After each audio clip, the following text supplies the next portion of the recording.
I'm Brendan Gordon. I'm just kicking it out here in Tahoe with my friend Sam Edwards, and he cornered me a little bit, and he asked me to read something for him because I've done some readings for him before. So I agreed, most humbly agreed. So I'm gonna try and do this for Sam in the best form that I can. All right, here it goes. James. James is a friend and a mentor. Well, he wrestles me in a wise way. He is part Washoe and lives in the Washoe Valley abutting the vertical rise of the Sierras, in the scud of inexpensive burbs. But when you enter James, you left America middle-class framing behind. The pickups and their maintenance is not so important. It will all be swept away soon.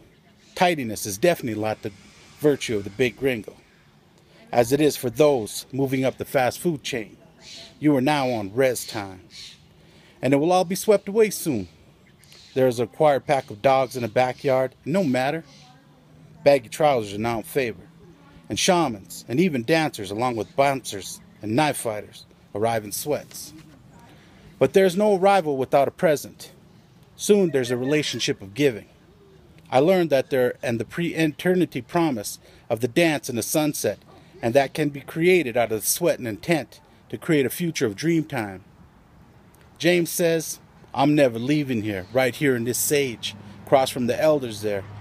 Those peaks, keeping an eye on things. All this shit'll be swept away soon. But if you have no place to no, and I'll be here.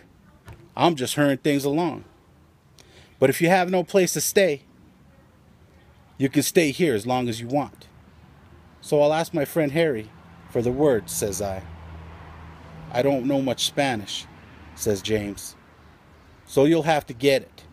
My house is your house. Mi casa es su casa.